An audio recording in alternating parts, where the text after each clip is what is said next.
This is Oliver Slope with Blue Line Futures coming to you from the floor of the CME here in Chicago with your grain market update. And we're seeing a little bit of a role reversal here between corn and soybeans today. Corn holding their own, soybeans giving up ground in a substantial way. But let's first start looking at that corn contract. December, the month of interest for us. We've been able to make new contract lows over the past couple of sessions, but holding firm here today so far.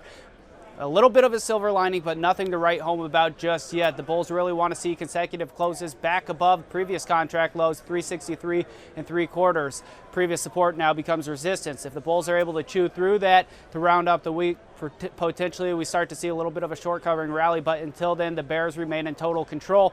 And looking at support, you got to go out to the continuous chart now that we're in uncharted territories. There's not a whole lot until 338 to 340, so there's still risk to the downside. I know we're deeply oversold, but don't get too excited. Don't get that FOMO or the fear of missing out.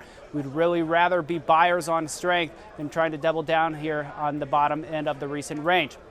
Now moving over to soybeans. Soybeans we've been fairly upbeat about. They've been performing very well in the first half of the week, but giving up gains on a failure against key significant resistance. 880 to 882 is what we've listed in our daily reports. This represents last month's highs, the 50 and 100-day moving average, a key Fibonacci retracement, as well as trend line resistance from the past couple weeks, or the past couple months. We've been making a trend of lower highs and lower lows, so we have a downward sloping channel.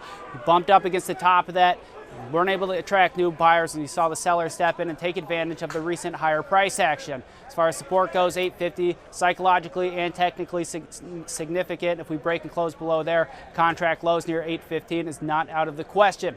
Now wrapping things up with the wheat market, December Chicago wheat getting a relief rally. I wouldn't be overly optimistic on this rally. I think it is just relief. 475 to 480 is key trend line resistance. If the market cannot chew through this pocket to the upside, I think sellers will step back in and put additional pressure in the market. And again, the money flow in grains as a whole has been weak.